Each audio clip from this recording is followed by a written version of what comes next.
Well, welcome back, everyone. We needed to have you guys on for another half hour because the wealth of knowledge here is almost never ending, it seems. It's just really cool to have somebody that is so knowledgeable and understands this business so well and passing it on to your daughter to take this over here. But we want to start off. We finished the first segment. If you didn't watch the entire first segment, or any of it for that matter, when it aired on ABC or on our YouTubes or Facebooks, we give each one of our guests a copy of everything so they can watch the whole thing and share it with their friends and family and potential people want to figure out who they can trust.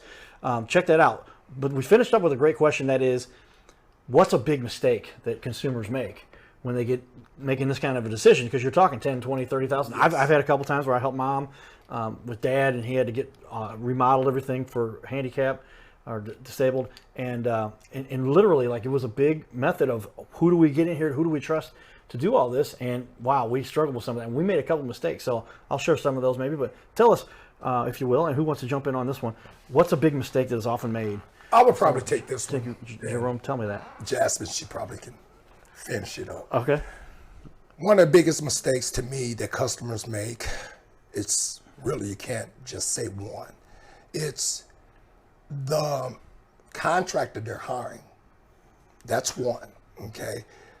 And again, you always don't have to pay 20% extra on a project.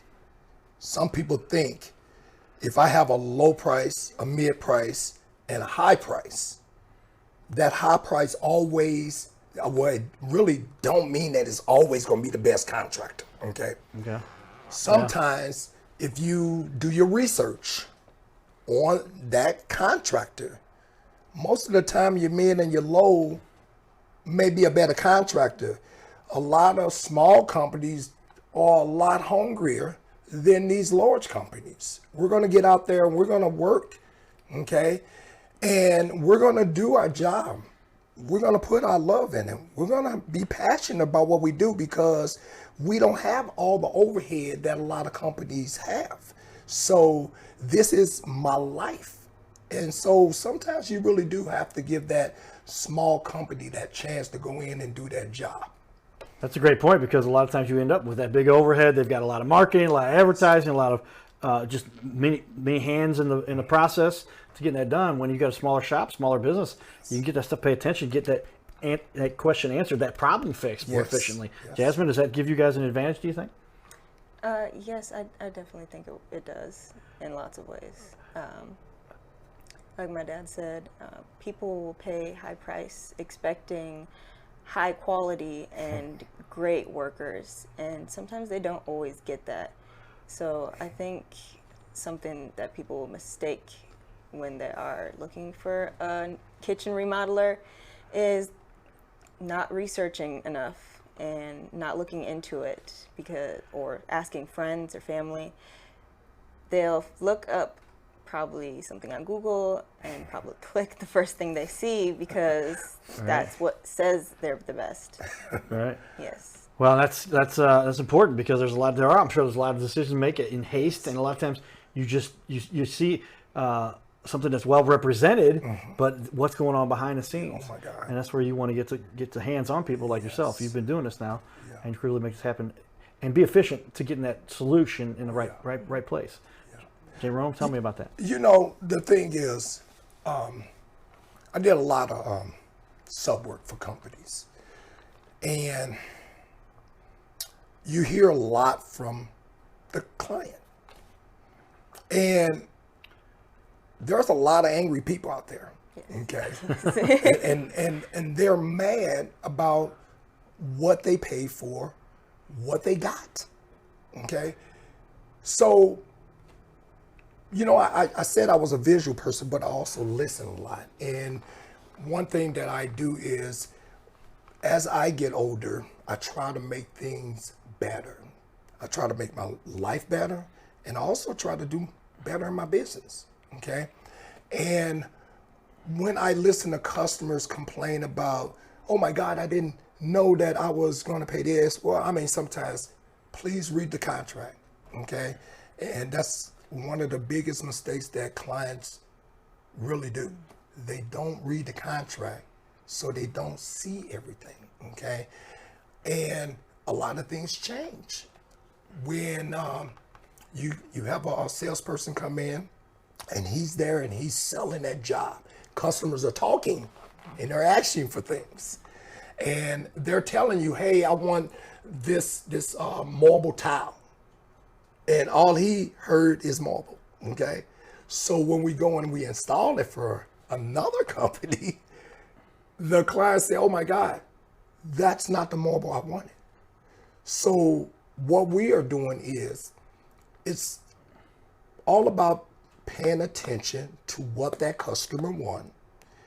Once we get that on a contract, we sit down with them and we'll go through that whole contract and we'll make sure each and everything that's on that contract is what that customer wanted, down to the dollar, okay? And that's what makes Jasne different. Well, that's key to the success of any. But you would think that this would be more natural for businesses to say, hey, we're going to put in all of these things outlined in the contract, but they would explain that as they go. Yes. I'll tell you the one thing I recall, and I won't say who it was, and it turned out okay, but they got the whole job done, and they said, here's everything. And by the way, we don't finish the painting. We don't do the painting for the bathroom. How often is that the case? I'd never heard that before. And I wonder why. It's funny. Why would they do happens that? I don't a understand the lot, strategy there. We see that a lot. A lot. But it's funny, A you lot. say you're not going to say the name, and wow, yeah, I probably know who you're talking about, but the thing is, I just had this job, and let's talk about windows, okay? It's a good one, okay? And there was a company that there was a company that gave a price on some windows. And one of my clients sent this lady my card and said, hey, this guy sell windows and they're really good, lifetime warranty, okay? Okay. Remember that. So we get over there and this is what I told him. I said, I tell you what, let me see the contract they gave you, but mark out the price. And I'm going to sit here and I'm going to give you some pricing on these windows. Okay. I get home, I give him a call, I give him a price. And he said, hey, wow, Jerome, is that all the windows? I said, yes, they are. Where can I get this contract signed? And the next day he signed that contract. So again, I'm telling people, you don't always have to spend $50,000 and $60,000 for windows. Wow. We sell a very good window. Everybody do. Everybody sell a low window. Everybody sell a mid window, and everybody sell a high-end window. Right. But we always don't have to spend that top dollar, and that's where we come in. And now, was there a particular difference with the warranty, and how did that play into the situation, or what that was what they were selling? Though, I mean, how did that? The funny thing is, it's a lot of companies out here who take their name and they slap them on to another product. Some companies, and quiet as kept, it's the exact same window that I can go to my vendor and purchase. Oh wow! So you understand that it's not that many window vendors out there. Okay. So that's why I say everybody sell a mid and a good window. I would never knock anyone on, oh my God, because I see it a lot. You probably do too. Oh, yeah, their window's this. It's a vinyl window, this and that. Let me explain something.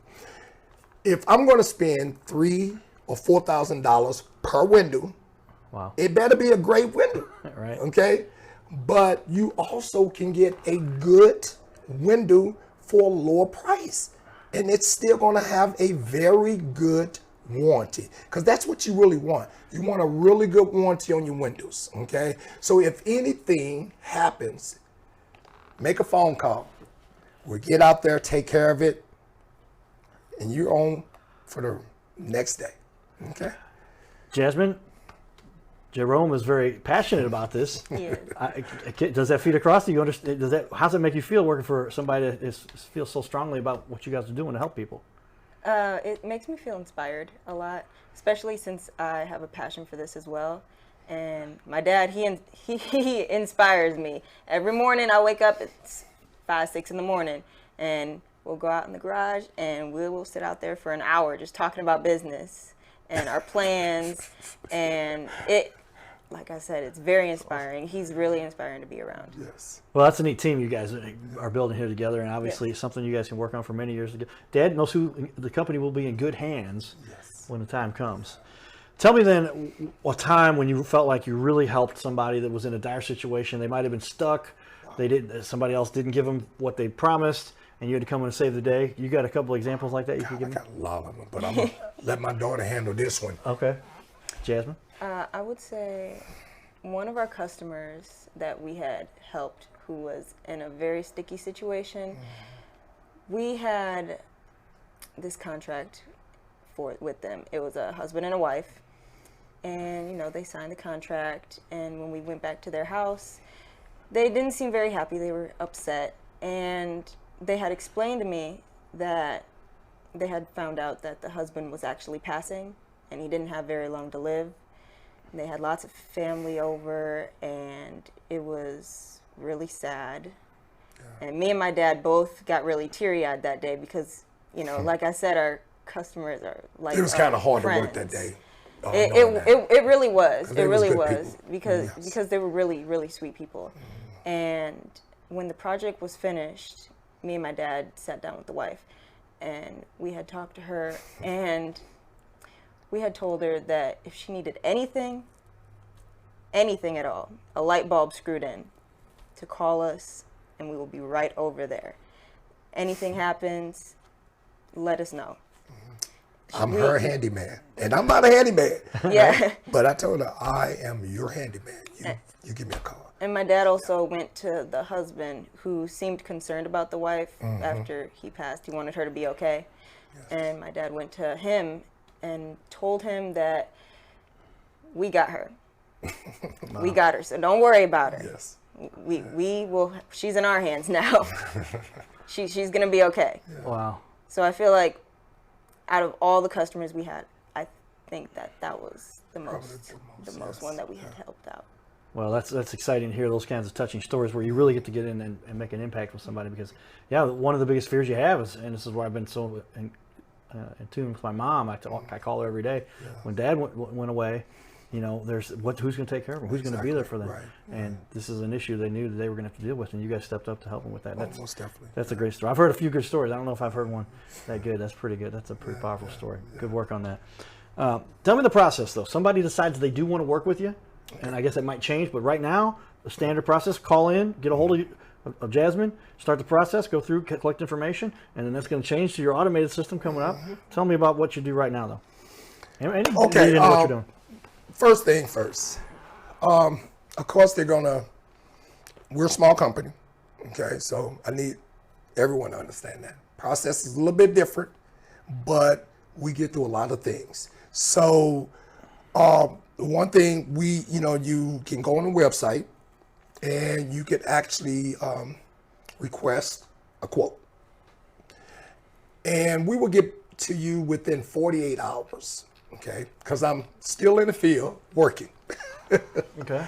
And so the thing is, I would make a phone call and we'll set up a day for me to come by and look at the job that you want done. And what we would do is get a couple of measurements and sit down with the customer, figure out exactly where they want to go. Figure out a budget for them, because, hey, a lot of people and contractors don't understand. Some people have a budget, and I truly want to know what's your budget, because I can design a bathroom for you for 20 grand, or I could do one for 100,000. Okay. Wow, yeah. So a lot of customers don't want to tell you that, but some customers actually do want to tell you. So I want to know what that budget is. So you may be surprised that you will get something a little bit more than what you think in that price. So we'll get home and we'll basically sit down and design it, shoot it in my program. I would actually send the customer maybe 2 or 3 different designs, and kind of feel the customer out on which way they going.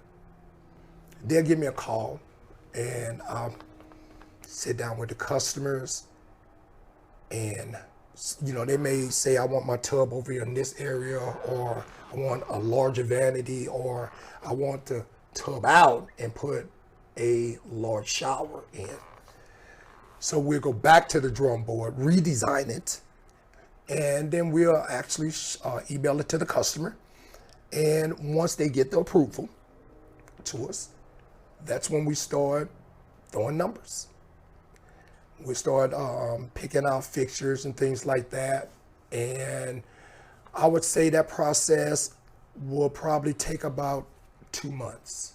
And one thing that we do is we take care of the project when we're there. We do not go in. We don't walk on your floor without throwing drop cloths on. We don't work in one room and then don't put plastic up. We don't do that. I'm gonna tell you another thing we are working on.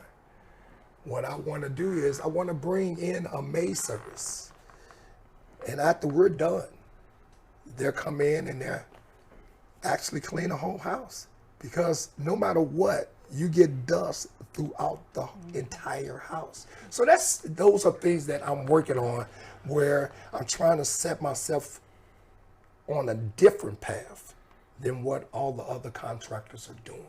Level up a little bit beyond, going above and beyond. 110%. That's what you do. It's in the name. That's what it is. And one of my favorite quotes from Dad, excellence is achieved by doing a little more. Yeah.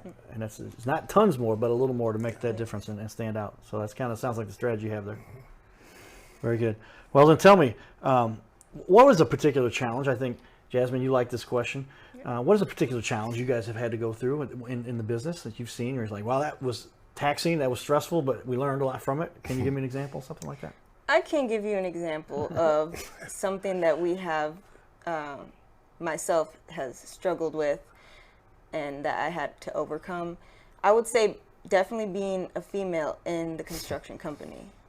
Being a female in the construction company, and this is what you would call a man's business, a man's area of work, it is harder because people will either look at you with googly eyes, or that you're incapable, or that you're fragile, and let me help you with that. And you see it a lot. And I had to overcome that and feeling a certain way about it, because this is my passion, and no matter what, I'm going to be doing this for a very long time, and I love it. So not everybody is used to a girl carrying a tub down the stairs. Right? Right. Oh, I got one for you. Okay, this is so funny. So I'm talking to a customer. Okay, we have a toilet upstairs. Okay. Oh, goodness. So I'm downstairs. Uh-oh. And I'm talking to this client, and I was going to go up to help my daughter take this toilet downstairs. Right. So we turn around, and my daughter took the toilet down these flight of steps and put it in a van. And when I say feeling really guilty, so she's strong. Daughter could do the heavy lifting to pull this together as well. Yes, So he came to me, he said, Jasmine, Don't ever do don't that. ever do that again. I was like, why not? Well, she did prove that she can handle it. That's Yes, for she sure. can. And that's key. I mean, a lot of people, we have our predisposition towards whatever it is in life. But I've went through, people know my story as going through a coma and fortunate to survive. And I said to prove a lot of people wrong. So the things I Exactly, wasn't yeah. going to be able to do, things I wasn't capable of, and just went out and proved and did them anyway. It sounds like you guys have a similar philosophy, and you guys Yes. are doing that too. Yeah. Carrying that whole toilet downstairs, it made Jasmine look like she knows what she's doing. She can handle it. Yeah, and my dad definitely has a part to take in that. When I first started, actually, I would say, not wanting to carry the heavy stuff. And my dad kind of pushed me into it, especially when I first started. We'd break cast iron tubs, and my dad would do the breaking, and I would be doing the carrying. And eventually, I just liked carrying the heavy stuff down and taking care of that. And it makes me feel powerful in a certain type of way. It makes me feel strong. And I do like that. And I didn't like it at first. Had to get used to it. But I do like it now. So. Well, it sounds like Dad understands what it takes to develop somebody, and he's willing to give you the reins to go out and do it. So, all right, here we go. Jasne, your name's on the company. So, Jasne Kitchen, Bath, and Remodeling and Beyond. Great work, great team you guys have got here too. So as we finish up, we've got a couple minutes left here. I want to talk about a couple important things. But what would you say? What is one major objection? If somebody says, "Well, I think I would like to do that, but that price seems a little bit high," or "Can I get these special features?" Or "These other guys gave me a different quote that included these certain things." What's the biggest objection you guys run into? One of the biggest ones we run into is the stigma on being a small company. Okay. Yeah. And I get a lot of people that they will actually give us a chance to give them a bid, and they'll go out and they'll get another company that's bigger. And they will pay this bigger price. Right. And the next thing I know, they've got a company that messed them up. And we get a phone call. Can you come in Can and you fix come out here and fix this? And of course, it's going to cost extra because we have to redo what someone done. Right. But again, don't always think that big company is going to do that great work all the time, because they don't. I'm going to tell you one more thing that we don't do. And I have worked for companies. If I pull a permit and it's a bathroom and we're required to pull a electrical and a plumbing permit, and the customer pays for this, clients don't understand this. So what happens is you have a company pull their carpenters in and they will actually do the work. What I do is when I have my plumber and my electrician pull a permit, they do the work. And I'm not trying to save $1 for me bringing in a lower employee to do the job and then don't pass that to the client, because that's what's going on. And that's what we're not going to do. Interesting, because I do realize that when you've got a small organization, you can better respond, you can better give, and that's why I love working with smaller businesses, because I know who I'm talking to is somebody who makes the decisions, somebody who can actually go the extra mile, and I can say, hey, I need to talk to the bank that I use, for instance. I won't give a shout out, but my fraternity brother is the president of the bank, so if I have a problem, I can call him up. Same idea. When the big bank, who I also won't name, boy, I can't talk to anybody. Bro, I got to go. Can I speak to your manager? Can I speak to your manager? Can I speak to your manager? Finally, you get somebody. Well, now 4 weeks later, boy, we got a big problem on our hands by the time we've gone that far. Yeah. This is something you've been doing, obviously, for all of your life, your adult life, it sounds like.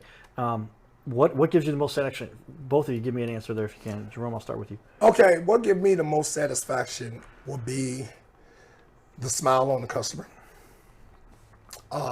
When they actually call. Wow, we have had a bunch of them. Oh, I'm sorry, we had this point client that she just couldn't believe what she got for the price.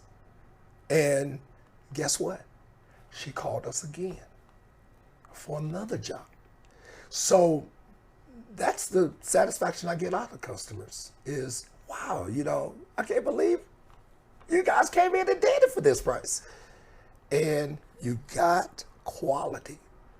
That's my answer. Quality is Yes. key. Yeah. Jasmine, you agree with that? What has been your experience that gives you the most satisfaction out of all of this? Something that definitely gives me a satisfaction is every time we do our job, and we, of course, do it correctly, we leave the house feeling more like a home to them, and it just looks better. So you walk into the home, and it looks one way, and you leave, and it looks a whole lot better. And that's definitely a satisfaction I get out of it. Is I feel like I'm building something up. I'm making something look prettier, better. And with the customers, you see it on their faces. Yes, you do. Yes, you do. And you see how happy they are. And it makes you feel good for what you did. Well, when it boils down to it, you're working on the most valuable asset that most people own, and you're helping to appreciate the value of it too, so that when you're done with your work, they've got another $20,000-$30,000 in equity in that house. It makes it more valuable to them. It's like something they can pass on or have as a resource for in a case of a time of need too. So it's got to be fulfilling from that perspective. You're helping people with their little castle that they're going to live in to be happy. Yes, exactly. Yes, exactly. And my father, he has been working on investment properties lately, on lower income homes. And I really like that we're doing that, because you see in lower income homes that they're not as nice as the other houses in the nicer neighborhoods. And when somebody does an investment property on those lower income homes, my dad likes to say that they just spit on them and put them back on the market. And what we do in our investment properties is we actually make it look very, very nice, very, very great quality. You wouldn't even think that you're in a lower income area. Wow. You'd walk in there and you'd be like, I'm sorry, this isn't the right area, the right house. But that's another satisfaction I get, is being able to help lower income areas, because even though they work 9 to 5s like everybody else, they work just as hard, and I feel like we're giving back to them. In a way, yes. Jerome, as we finish up here, tell me a little bit about why you do this, and what as you could summarize everything, how does this all come together for you? Why I do this, and why I have the passion in my company that I do. It's more so I'm tired and fed up with a lot of these companies, and I want to do something about it. And I want to give a client something that they're not been getting for a long time, and that they've been overpricey, these projects, and I'm fed up with it. The salespeople out here, they are not treating customers right. They go into a home, they get that contract signed, and then the next thing you know, you never see them again. Send a card, send them some flowers, a gift card, and let them know, hey, I enjoy you, and I'm glad that you went with me. That's one thing that we do. Christmas, we send cards out to our clients and just let them know that, hey, we're still thinking about them. I have had clients come to me 15, 20 years later and remember that and do work for them. Well, so there you have it, ladies and gentlemen. Some of the best work you will find on our little planet, Jasne Kitchen and Bath and Beyond. Stay tuned for more. You're watching the Your Little Castle Show. Giddy up.